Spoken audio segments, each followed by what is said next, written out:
نحمده ونصلي على رسوله الكريم أما بعد فأعوذ بالله من الشيطان الرجيم بسم الله الرحمن الرحيم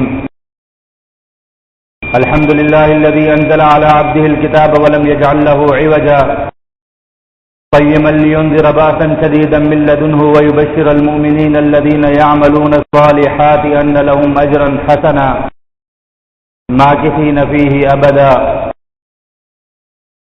عن أبي هريرة رضي الله تعالى عنه قال قال رسول الله صلى الله عليه وسلم ثلاث إذا خرجنا لا ينفع نفسا إيمانها لم تكن آمنت من قبل أو كسبت في إيمانها خيرا طلوع الشمس من مغربها والدجال ودابة الأرض أو كما قال عليه الصلاة والسلام. عن عمران بن حسين رضي الله تعالى عنه قال سمعت رسول الله صلى الله عليه وسلم يقول ما بين خلق آدم إلى قيام الساعة أمر أكبر من الدجال أو كما قال عليه الصلاة والسلام. واجب الاحترام بھائیو دوستو بزرگو، ہماری آج کی نشست کا موضوع فتنہ دجال اور صورت کہف ہے. نبی اکرم صلی اللہ علیہ وآلہ وسلم نے علامات قیامت میں سے جن فتنوں کی اطلاع فرمائی، ان فتنوں میں سے بڑا فتنہ دجال کا فتنہ ہے کہ اللہ کے نبی نے امت کو اس فتنے سے ڈرایا، اور نبی اکرم صلی اللہ علیہ وآلہ وسلم نے فرمایا کہ حضرت آدم علیہ السلام سے لے کر قیامت تک آنے والے فتنوں میں سب سے بڑا فتنہ جو ہے وہ دجال کا فتنہ ہوگا، اس سے بڑا کوئی فتنہ نہیں ہے. اسی طریقے سے ایک روایت میں آتا ہے نبی اکرم صلی اللہ علیہ وآلہ وسلم نے فرمایا کہ لوگوں میں تمہیں دجال کے فتنے سے ڈراتا ہوں اس لیے کہ تمام انبیاء کرام علیہ السلام نے اپنی قوموں کو دجال کے فتنہ سے ڈرایا. حضرت نوح علیہ السلام نے بھی اپنی قوم کو اسی فتنہ سے ڈرایا. تو یہ بہت عظیم الشان فتنہ ہے، بہت بڑا فتنہ ہے دجال کا فتنہ. یہ کوئی دجال صرف ایک چیز کا نام نہیں ہے.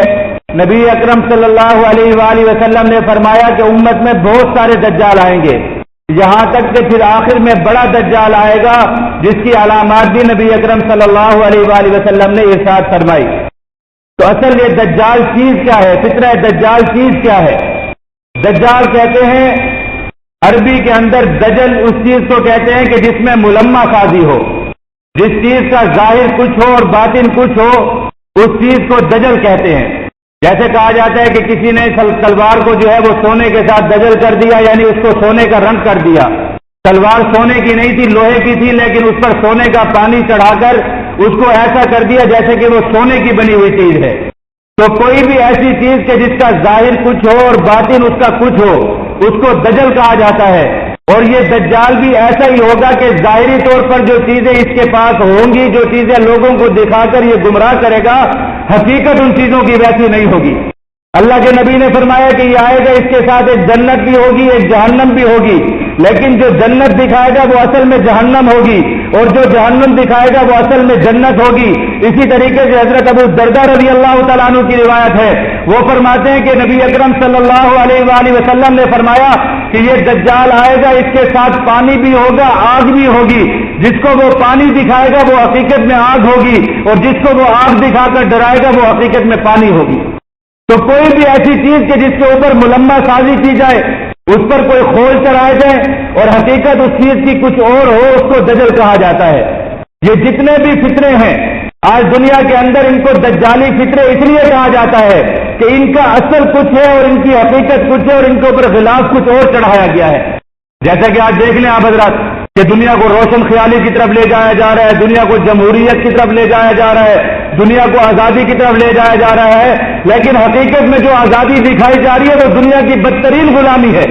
عورت آزاد ہو، میڈیا آزاد ہو، فلاں چیزیں آزاد ہو، اس کے اندر نہ کوئی انسانی اخلاق رہے، نہ کوئی انسانی اقدار رہی، نہ کوئی چیز رہی. انسانوں کو جانوروں سے زیادہ بدتر بنا دیا انہوں نے.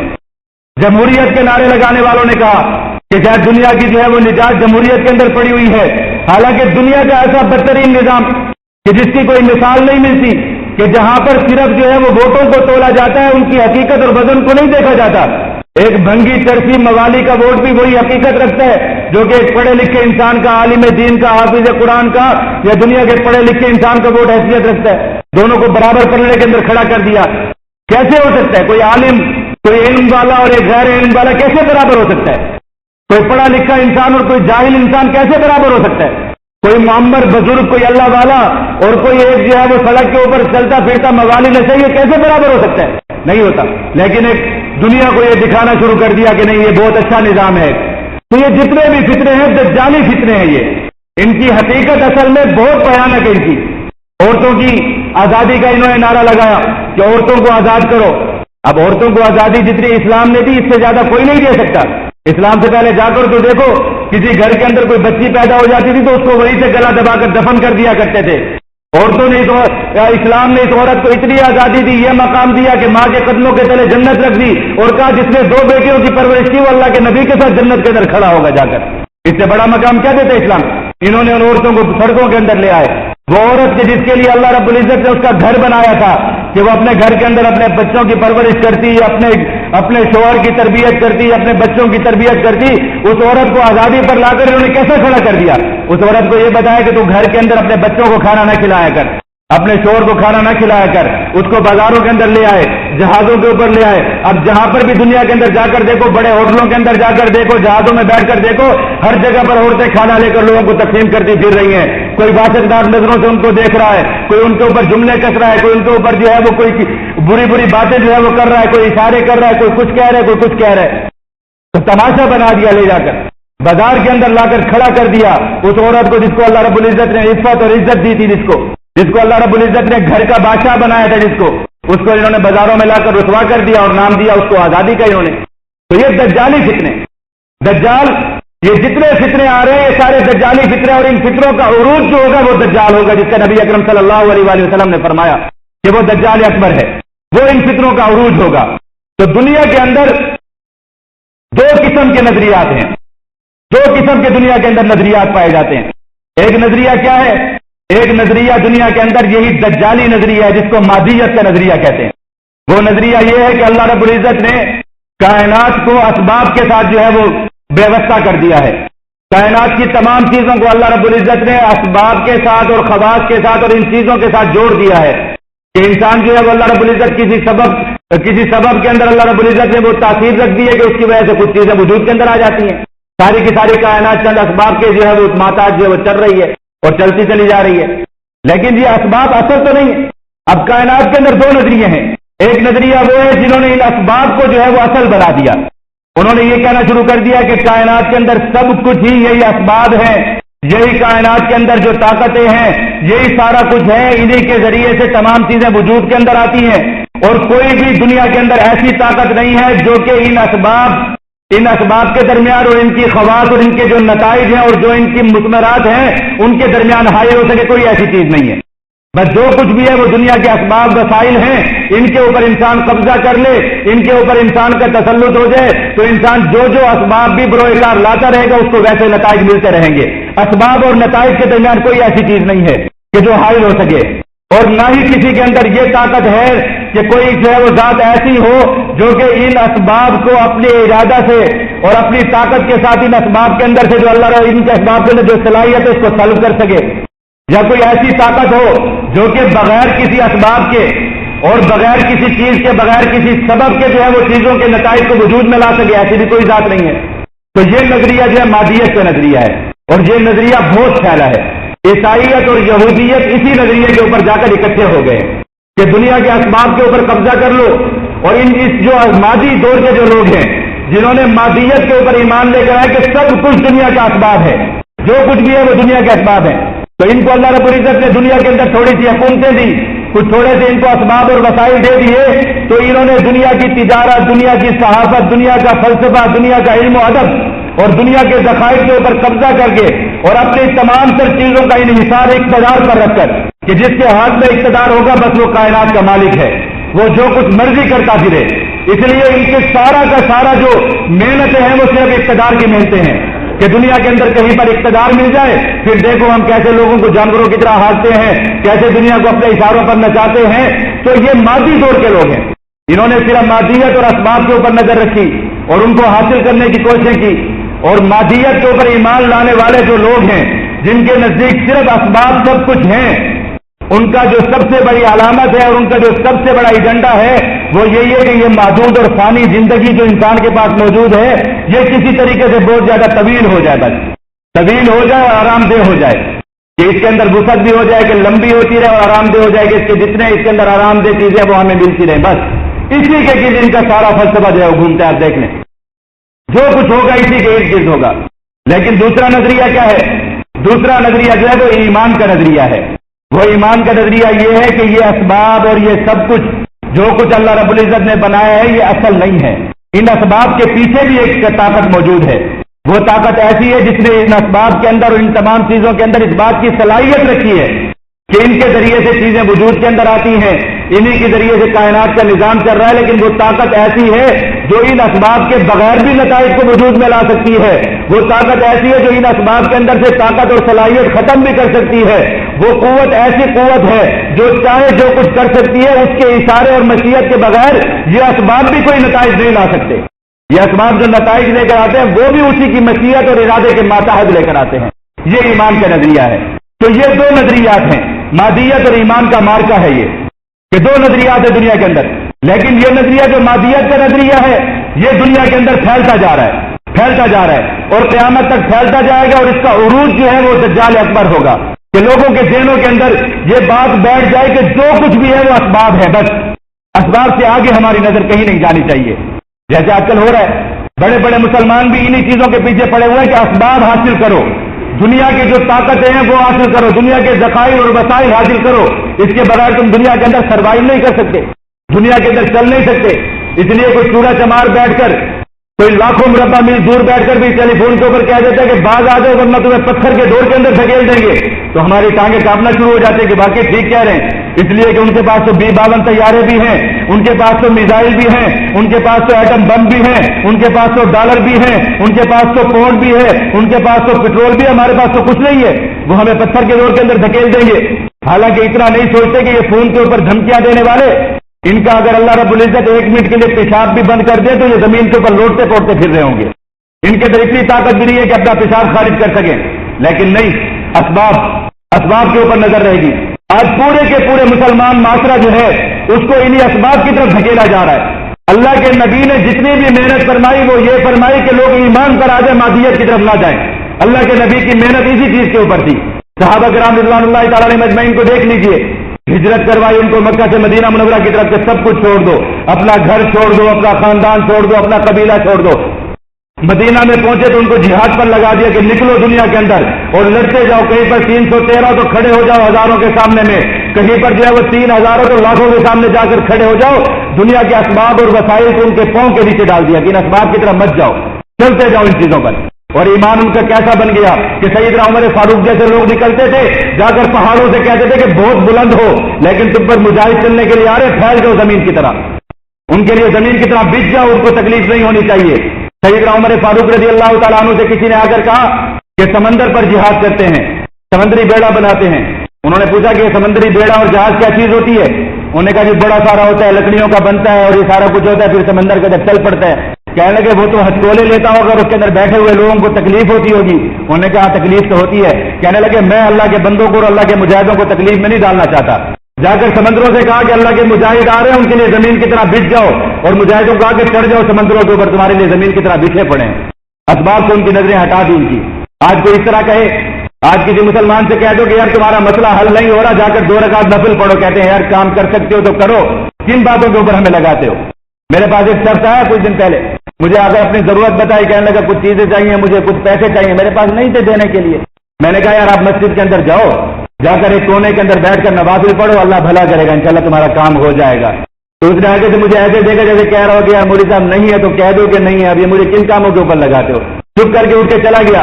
میرے دل میں یہ خیال ہے، میں نے کہا یہ تو پڑھے گا نہیں. میں مسجد کے اندر اتر کر آیا اپنے کمرے سے، میں نے 2 رکعت نفلیں پڑھی، اللہ رب العزت سے دعا کی. میں نے کہا یہ اللہ آپ کا بندہ ہے، بیچارہ ضرورت مند ہے، اس کی ضرورت کو پورا فرما دیجیے. دوسرے دن میرے پاس آیا, مجھے آ کر کہتا ہے کہ میرے دروازے پر ایک شخص آیا اور اس نے مجھے آ کر میری ضرورت پوری کر دی ہے. میں نے کہا پھر مانو کہ ان اسباب کے پیچھے کوئی چیز موجود کھڑی ہے. میں نے کہا کل تو آپ ایسے کہے کہ جیسے آپ کو میں نے کوئی غلط چیز بتا دی, آج اللہ رب العزت نے آپ کو مسئلہ حل فرما دیا. ایمان اور یقین کی بات ہے, لیکن دنیا کو ان چیزوں سے ہٹایا جا رہا ہے. ہمارا سب کچھ ہمارا اسباب کے تحت پڑا ہوا ہے. ہمیں اس چیز کا یقین نہیں ہے کہ شام کو ہمیں کوئی کھانا دے گا, حالانکہ ہمیں شام کو اسی نے کھانا دینا جس نے ہمیں صبح کھانا دیا ہے. ہمیں اس چیز کا یقین نہیں ہے کہ ہماری اولادوں کے ساتھ ہمارے مرنے کے بعد کیا ہوگا. ہم زندگی بھر اسی جستجو کے اندر لگے ہوئے ہیں کہ مرنے سے پہلے پہلے اپنی اولادوں کے لیے بڑی بڑی جاگیریں اور جائیدادیں چھوڑ کر چلے جائیں. اسباب, اور پھر یہ تو ذاتی مسائل ہے نا. ان اسباب کی دوڑ نے, اس مادیت پرستی نے ہمیں دنیا کے اندر جو ہے وہ دنیا کے نظام کے اندر بہت دور پھینک دیا, ہمیں اندھیروں کے اندر ہمیں دھکیل دیا ہے. آج ہم آنسو بہاتے ہیں بیٹھ کر کے ڈاکٹر آفیہ صدیقی جیسی بیٹیاں گرفتار ہو گئی, نبی اکرم صلی اللہ علیہ وآلہ وسلم کے خاکے بنائے گئے, فلاں کام ایسا ہو گیا, فلاں کام ویسا ہو گیا. کس چیز پر آنسو بہاتے ہیں ہم؟ تو کیا چیز ہے کہ جس نے ہمیں ان اندھیروں کے اندر پھینک دیا ہے؟ وہ یہی دجالی فتنے ہیں. امریکہ کا ڈر, دنیا کا خوف, اپنے مال و وسائل کا خوف کہ ہم یہ نہیں کریں گے تو ویسا ہو جائے گا, 2 دن نوکری پر نہیں جائیں گے تو فلاں ہو جائے گا, کسی کے ساتھ نماز پڑھنے کے لیے آ جائیں گے, دکان بند کریں گے تو گاہک نہیں آئیں گے, نمازیں چھوڑ دی, دین چھوڑ دیا, داڑیاں رکھ دیں گے تو لوگ ہمیں دکیا نوچ کہنا شروع کر دیں گے, فلاں کام کریں گے, سود چھوڑ دیں گے تو پتہ نہیں کھائیں گے کیسے. ہر چیز ہماری جیب و بس اسباب کے ساتھ یہ کھڑی ہوئی ہے. حالانکہ اللہ کے نبی نے فرمایا کہ بس آرام سے رہو, اتنے رہو کہ جتنے ہلکے پھلکے سے رہو, جتنا کہ مسافر ایک چلتا ہوا جو ہے وہ چلا جاتا ہے. اللہ کے نبی نے سیدنا عائشہ صدیقہ رضی اللہ تعالیٰ عنہ سے فرمایا, اے عائشہ اگر تم چاہتی ہو کہ جنت کے اندر تم مجھ سے لپٹ کر ملو اور چپک کر ملو مجھے, یعنی میرے ساتھ جنت کے اندر رہو, تو پھر کیا کرو؟ حضرت عائشہ نے فرمایا یا رسول اللہ کیا کروں؟ اللہ کے نبی نے فرمایا کہ دنیا کا سامان اتنا رکھو جتنا ایک شخص کے پاس ناشتے کا سامان ہوتا ہے, بس. پھر دیکھو یہ تربیت کی اللہ کے نبی نے صحابہ کرام رضوان اللہ تعالیٰ علیہ مجمعین کی.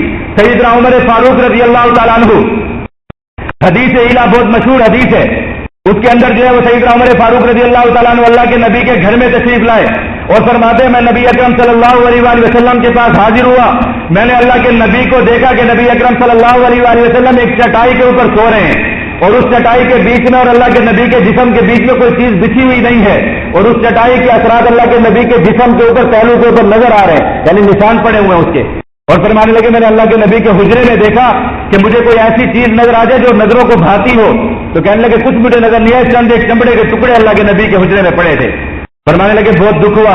اللہ کے نبی سے کہنے لگے یا رسول اللہ تبارک و تعالیٰ سے دعا کیجئے کہ اللہ تعالیٰ آپ کی امت کے لیے وسعت فرما دیں, اس لیے کہ اللہ نے ایرانیوں کو اور رومیوں کو بہت بڑے بڑے خزانے دیے ہیں, دولتیں دی ہیں, وہ لوگ دنیا کے اندر کھاتے پیتے پھر رہے ہیں, مسلمان بیچارے فقر و فاقہ کے اندر ہیں, تو آپ دعا فرما دیجئے. اللہ کے نبی نے فرمایا اے عمر تو ایسا کہہ رہے ہیں, تیری زبان سے یہ الفاظ بھی کر رہے ہیں. فرمانے لگے ان کو اللہ نے جو ایرانیوں کو رومیوں کو دولتیں دے دی ان کا سب کچھ یہی دنیا ہے, اور تمہارے لیے اللہ نے آخرت کے اندر بہت بڑی بڑی دنیا رکھی ہوئی ہے, بہت بڑے بڑے ذخیرے رکھے ہوئے ہیں, اس لیے ان کی طرف مت دیکھو. اللہ کے نبی نے یہ تربیت فرمائی.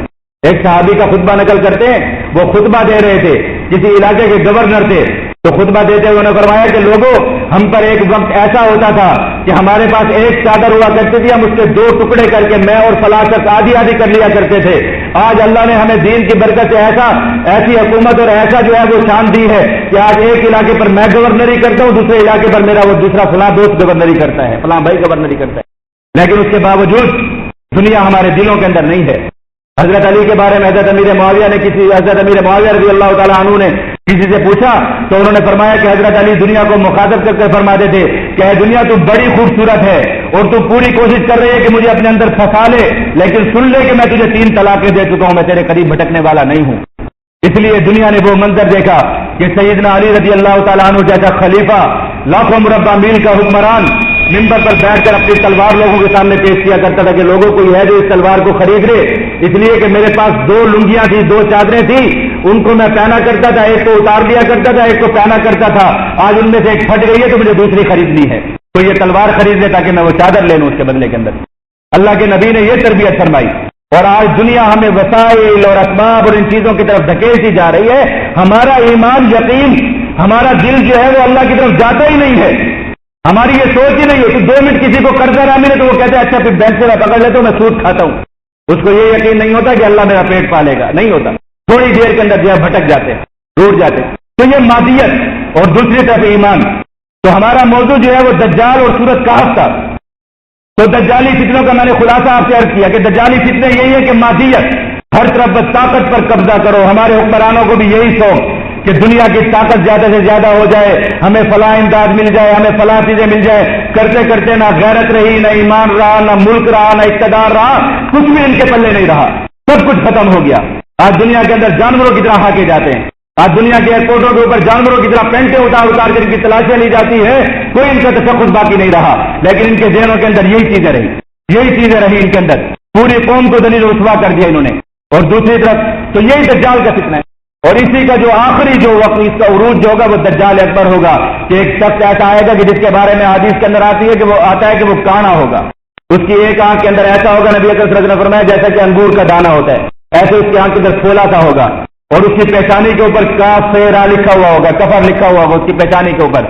لیکن اللہ رب العزت اس کو دنیا کی یہ طاقت اس کو دے دیں گے.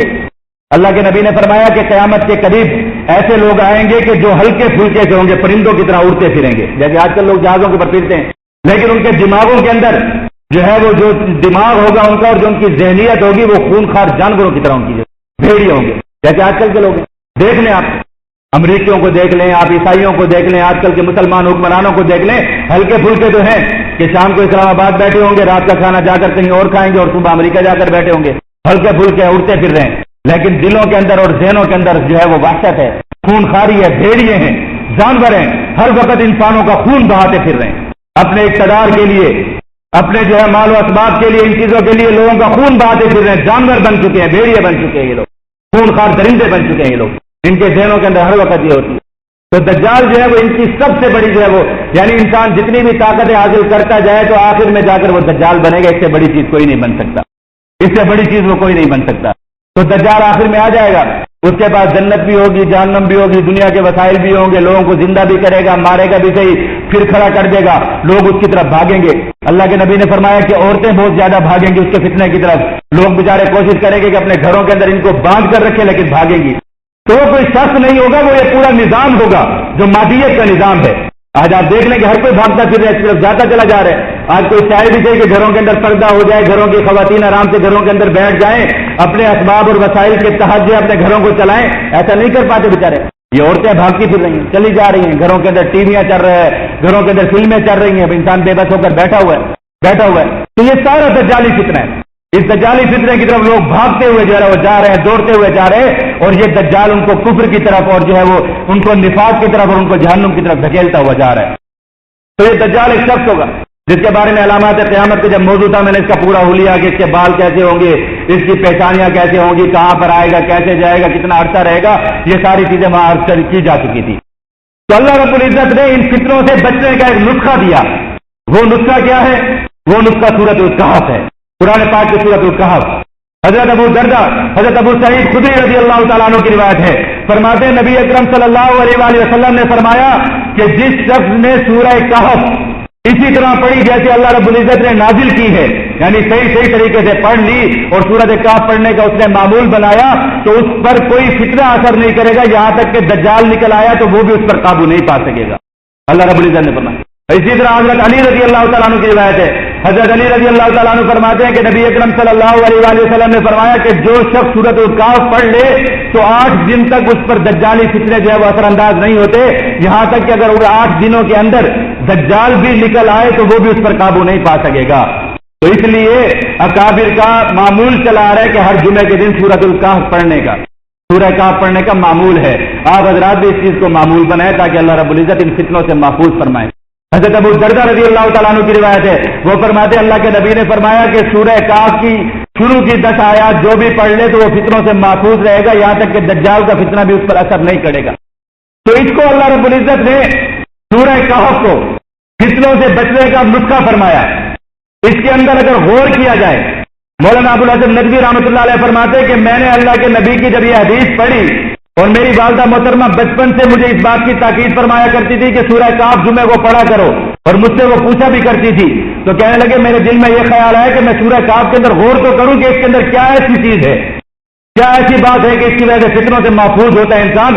تو فرمانے لگے جب میں نے سورہ کہف کے موضوعات پر اور سورہ کہف کے ترجمے پر اور اس کی تشریح پر غور کیا تو مجھے نظر آیا کہ پوری کی پوری سورہ کہف جو ہے وہ ایمان اور مادیت کا مارکا ہے. جیسے اللہ رب العزت نے پوری سورہ کہف کے اندر اس مادیت کی نفی کو فرمایا ہے.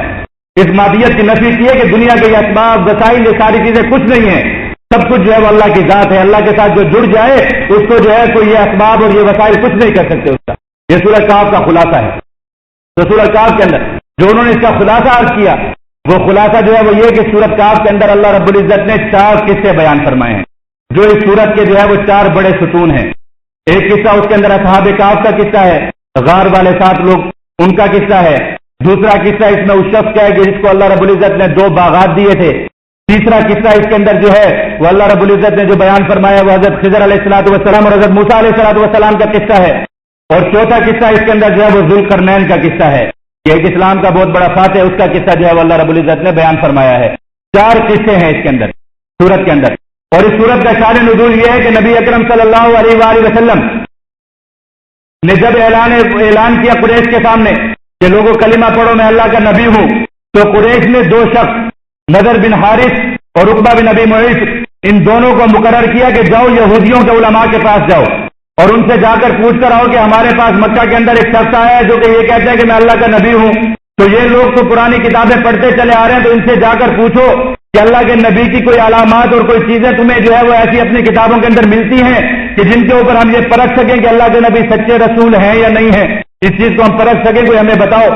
تو انہوں نے ان کو 3 باتیں بتائی کہ یہ 3 باتیں جا کر اللہ کے نبی سے پوچھو, اگر نبی اکرم صلی اللہ علیہ وآلہ وسلم وہ 3 باتیں بتا دیں تو وہ نبی برحق ہیں.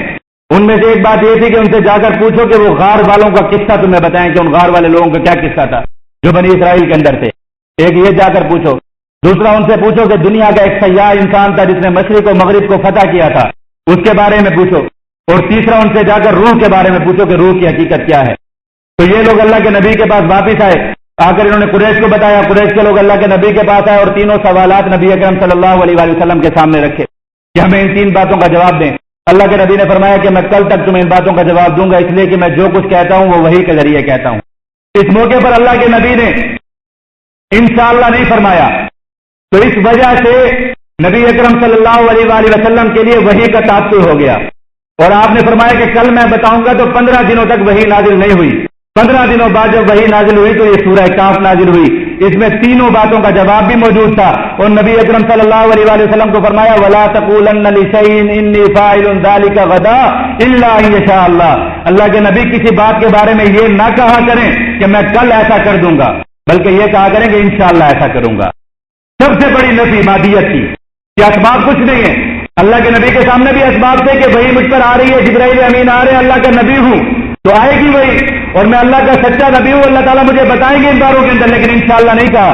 اللہ نے فرمایا کہ نہیں, اسباب پہ نظر نہ رکھا کرو. جیسے انسان سوچ لیتے کہ جیب میں پیسے تو موجود ہیں تو بس جا کر فلاں چیز لے لوں گا, ابھی جا کر لے لوں گا, پیسے بھی موجود ہیں, دکان پر چیز بھی موجود ہے, لیکن ایسا نہیں ہے. بہت کچھ ہو جاتا ہے راستے کے اندر. ایک شخص کہتے ہیں عربی کی کتابوں کے اندر, ادب کی کتابوں کے اندر ایک قصہ لکھا ہوا ہے.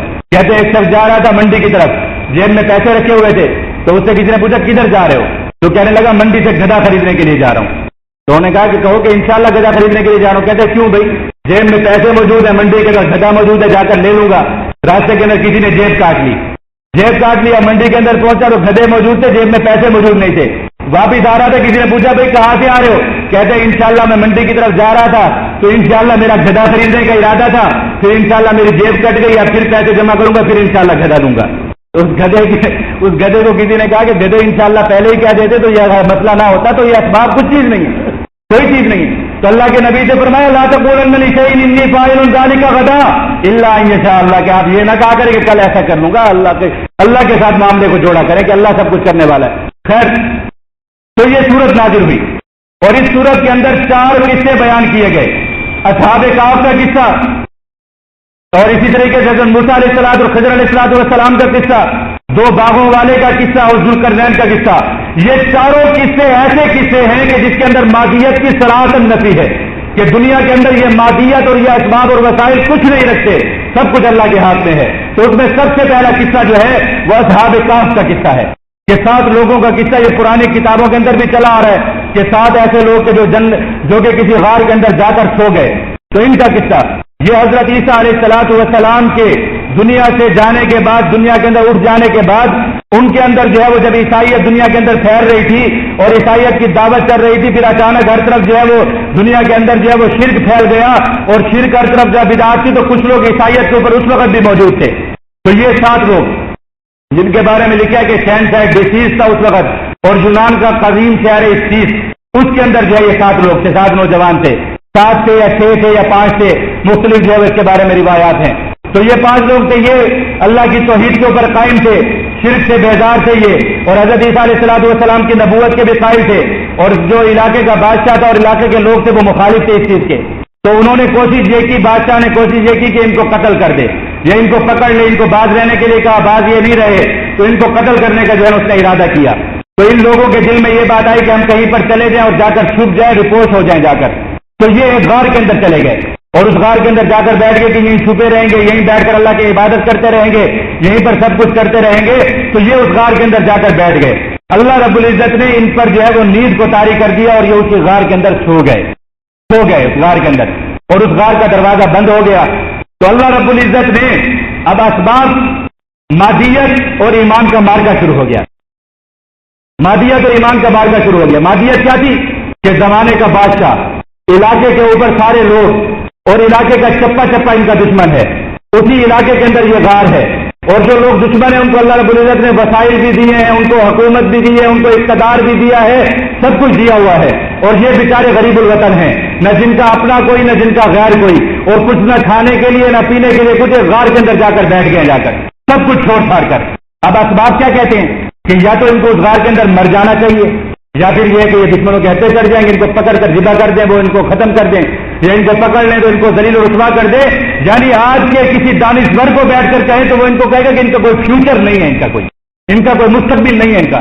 اس لیے کہ غار کے اندر چلے گئے، کہاں سے کھائیں گے، کہاں سے پیئیں گے، کچھ منگوائیں گے، کچھ کریں گے، لوگوں سے رابطے کریں گے تو ایک دن نظر کے اندر آ جائیں گے، پکڑے جائیں گے، بس ختم ہو جائیں گے. لیکن ان کا ایمان کیا کہتا ہے؟ ان کا ایمان کہتا ہے کہ سب اسباب کو، وسائل کو، ان چیزوں کو چھوڑو، غار کے اندر جاؤ، باقی اللہ جانے اور ایمان جانے بس، اور تم جانو اللہ پالے. اللہ رب العزت اپنی قدرت کا کرشمہ دکھاتے ہیں. اللہ رب العزت نیند مسلط کر دیتے ہیں اور دنیا کو بتانا چاہتے ہیں کہ جس کو میں نہ مارنا چاہوں اس کو کوئی نہیں مار سکتا. نیند مسلط کر دیتے ہیں. 309 سال تک یہ لوگ سوئے رہے اور اللہ رب العزت کی شان دیکھیں. اب سوئے رہے. اب اسباب کیا کہتے ہیں کہ کسی غار کے اندر کوئی سو جائے. آج بھی کسی میت کو یا کسی مردے کو حنوط کرتے ہیں تو اس کے اوپر کیمیکل اور کئی چیزیں لگاتے ہیں اور مخصوص اس کو ٹمپریچر کے اوپر رکھتے ہیں اور مخصوص جو ہے اس کے لیے تابوت بناتے ہیں کہ جس کے اندر ہوا اور یہ چیزیں نمی داخل نہ ہو سکے، تب جا کر وہ جسم سلامت رہتا ہے. تو یہ تو غار کے اندر پتھروں کے اوپر پڑے رہے، ان کا تو جسم گل پھٹ جانا چاہیے. انسان کے جسم کے اوپر کہیں پر پلستر بھی لگاؤ نا کچھ دن کے لیے تو انسان کے جوڑ جو ہے اپنی حرکت کرنا بھول جاتے ہیں. یہ کئی لوگوں کو تجربہ ہوگا اس چیز کا.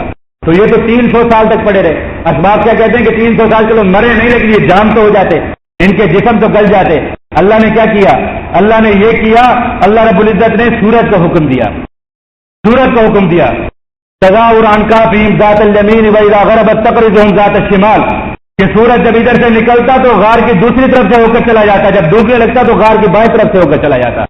ان کے اوپر سورج کی شعاعیں نہیں پڑتی تھی اور یہ ایک ہی طرف نہیں پڑے رہے. وَنُقَلِّبُهُمْ ذَاتَ الْيَمِينِ وَذَاتَ الشِّمَالِ، اللہ رب العزت ان کو کروٹیں بدلواتے رہے تاکہ ان کا جسم جو ہے سن نہ ہو جائے، ان کا جسم کہیں سے گلنا سڑنا شروع نہ ہو جائے. تو یہ پڑے رہے وہیں پر اللہ کے مہمان ہو کر 309 سال بعد 309 سال بعد 300 سال جو ہے وہ عیسوی بن جائیں گے اور 9 سال اوپر کے عیسوی ہو جاتے ہیں. وزداد و تیسا جس کو قرآن نے کہا کہ قمری تقویم اور جو ہے وہ شمسی تقویم کے اندر یہی ہے کہ وہاں پر ایک صدی کے اندر 3 سال کا فرق پڑ جاتا ہے. تو 3 صدیوں کے اندر 9 سال کا فرق پڑ گیا. تو 309 سال قمری یہ وہاں پر رہے. اس کے بعد اٹھ کر بیٹھ گئے، آواز میں دیکھ رہے کہہ رہے ہم تو سو گئے تھے، اٹھ گئے تو اب بھوک لگی ہوئی ہے. تو ان میں سے ایک نے کہا کہ یہ لو سکہ اور جا کر شہر کے اندر جاؤ اور وہاں جا کر جو ہے وہ کچھ خرید کر لے آؤ. اور اس کو جو ہے وہ کہہ رہے وَلْيَتَلَطَّفْ وَلَا يُشْعِرَنَّ بِكُمْ أَحَدًا، کہ ایسے طریقے سے جانا کہ وہاں پر کوئی دیکھ نہ لے، کسی کو پہچان نہ ہو جائے، اس لیے کہ لوگ پکڑ لیں گے. وہ تو یہی سمجھ رہے تھے کہ باپ دشمن بیٹھے ہوئے ہیں. اور کچھ جا کر لے آؤ، وہاں سے کچھ کھانے پینے کی چیز لے آؤ تاکہ کھا لیں. جب وہ شخص شہر کے اندر گیا، اس نے جا کر وہ سکہ دیا. لوگوں نے سکہ دیکھا کہ یہ سکہ تو اتنا قدیم سکہ ہے. انہوں نے سمجھا شاید اس کو کہیں سے خزانہ مل گیا، انہوں نے ان کو گھیر لیا. جب بات پوچھ ہوئی پتہ چلا کہ یہ تو فلاں لوگ ہیں. تو وہ لوگ غار کے اندر آئے، انہوں نے آ کر بڑا استقبال کیا، ان کو لیا، پھر ان کے لیے واپس میں لڑتے رہے کہ کون ان کی جگہ پر بیٹھے گا، کون ان کو کیا بنائے گا۔ تو وہ لوگ کہ جو اس حالت کے اندر نکلے تھے کہ جن کا کوئی بھی نہیں تھا، نہ جن کے پاس عزت تھی، نہ جن کے پاس وسائل تھے، نہ کچھ تھے، آج وہ غار سے جب نکل رہے ہیں تو اللہ رب العزت ان کو غار کے اندر سے ہیرو بنا کر نکال رہا ہے، اور آج ان کی اتنی عزت ہے کہ لوگ ان کی زیارت کو ترس رہے ہیں، لوگ ان کے آگے پیچھے بھاگتے پھر رہے ہیں، لوگ ان کو دیکھنے کے لیے ترس رہے ہیں، لوگ آپس میں اختلاف کر رہے ہیں کہ یہ جہاں پر رہے اس جگہ کو مسجد بنایا جائے یا کیا کیا جائے اس کو۔ اللہ نے ان کو وہ عزت دی۔ تو یہ اسباب اور ایمان کا مارکا سامنے آیا کہ کہاں وہ دنیا کے بھٹکے ہوئے لوگ، کہاں وہ دنیا کے اسباب اور وسائل کے مارے ہوئے لوگ، کہاں وہ لوگ کہ جن کو کوئی عزت نہیں تھی، کچھ نہیں تھی، آج جب وہ غار سے نکلتے ہیں تو اللہ رب العزت ان کو عزت بھی دیتا ہے، ان کو حکمرانی بھی دیتا ہے، ان کو سب کچھ دیتا ہے، اور پھر اللہ رب العزت ان کو زندگی بھی دیتا ہے، اور اللہ رب العزت فرماتا ہے کہ دیکھ لو جب میں چاہوں تو کسی کو نہ مارنا چاہوں تو نہیں مار سکتا، اور چاہے ساری کائنات اس کے خلاف کھڑی ہو جائے۔ تو یہ اللہ رب العزت نے یہ مادیت اور اسباب اور دنیا کے تمام اسباب کو یہ قصہ ایک چیلنج بن کر سامنے آیا کہ لاؤ کوئی تو اسباب والی چیز لاؤ۔ اور اصحاب کہف کا قصہ اس لیے بھی بیان کیا کہ اصحاب کہف کا قصہ کو مکہ کے مسلمانوں کے ساتھ بھی بہت بڑی مناسبت ہے۔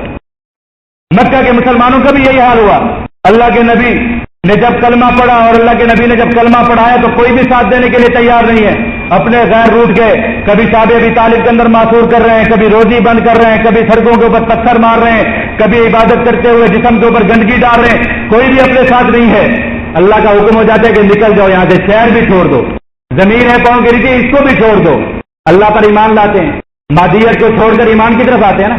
اگر اسباب ہوتے تو اللہ کے نبی بیٹھ جاتے کہ یا اللہ کہاں جاؤں گا، آگے جاننے والے لوگ نہیں ہیں، اپنا شہر چھوڑ دوں گا، اپنا سب کچھ چھوڑ دوں گا، آگے پتہ نہیں کچھ ملے گا یا نہیں ملے گا، نہیں، سب کچھ انہوں نے چھوڑ دیا۔ اللہ کے کہنے پر سب کچھ چھوڑ دے، ایمان لائے کہ جس اللہ نے کہا وہی سب کچھ دے گا۔ پھر دنیا نے کیا دیکھا، وہی نبی جو مکہ سے روتے ہوئے جا رہے تھے، اللہ ان کو فاتح بنا کر مکہ میں لا کھڑا کیا یا نہیں کیا؟ بتاؤ تو صحیح۔ آج دنیا کے دانشور اس چیز کا جواب دینا، آج دنیا کے 52 طیاروں سے ڈرانے والے، دنیا کے اندر بڑے بڑے فلسفے بیان کرنے والے، دنیا کی ٹی وی کے اوپر بیٹھ کر 1.5 گھنٹے کی تقریریں جھاڑنے والے کہ اسباب اور وسائل کے پیچھے بھاگو، یہ مولوی تمہیں جو ہے دنیا کے اندر کہیں دور لے جا کر پھینکیں گے۔ ان سے پوچھو اللہ کے نبی کے پاس کون سے اسباب تھے اور کافروں کے پاس کون سے اسباب کی اس وقت کمی تھی، لیکن پھر اللہ کے نبی وہی اپنا شہر چھوڑ کر گئے۔ اللہ رب العزت کیسی شان کے ساتھ واپس آئے، لائے کہ نبی اکرم صلی اللہ علیہ وآلہ وسلم رات کی تاریکی کے اندر چھپ کر مکہ مکرمہ سے گئے اور دن کے اجالے کے اندر تلوار لہراتے ہوئے مکہ مکرمہ میں واپس آئے، فاتح بن کر واپس آئے۔ ایسے ہی اصحاب کہف کے ساتھ بھی ایسا ہوا کہ چھپ کر غار کے اندر گئے لیکن پھر دندناتے ہوئے واپس آئے۔ اللہ نے ان کو عزت، شوکت اور شان سب کچھ دی، سب کچھ دی۔ اور پھر جب یہ واقعہ ختم ہوا تو اللہ کے نبی سے کیا کہا گیا، وَاصْبِرْ نَفْسَكَ مَعَ الَّذِينَ يَدْعُونَ رَبَّهُمْ بِالْغَدَاةِ وَالْعَشِيِّ يُرِيدُونَ وَجْهَهُ۔ یہ سورۃ کہف ساری کی ساری جو مادیت کے خلاف ہے، مادیت سے مسلمانوں کو دور کرنے والی ہے کہ ایمان پہ آ جاؤ ایمان والوں۔ تو اللہ کے نبی سے بھی یہ قصہ اصحاب کہف کا قصہ بیان کر کے فرمایا کہ وَاصْبِرْ نَفْسَكَ مَعَ الَّذِينَ يَدْعُونَ رَبَّهُمْ بِالْغَدَاةِ وَالْعَشِيِّ۔ اے اللہ کے نبی آپ اپنے آپ کو ان لوگوں کے ساتھ جوڑ دیجئے جو دن رات اللہ کو یاد کرتے ہیں، بس آپ اپنا ناطہ ان لوگوں کے ساتھ جوڑیے، اس لیے کہ وہ لوگ جو دنیا کی پرستش کے اندر پڑ گئے ہیں اور دنیا کے وسائل کے اندر پڑ گئے ہیں، کان امرؤ فرطا، یہ لوگ بہت زیادہ تجاوز کرنے والے لوگ ہیں، یہ لوگ بھٹک گئے ہیں۔ اس لیے فرمایا انا جعلنا ما علی الارض زینۃ لها لنبلوهم ایہم احسن عملا۔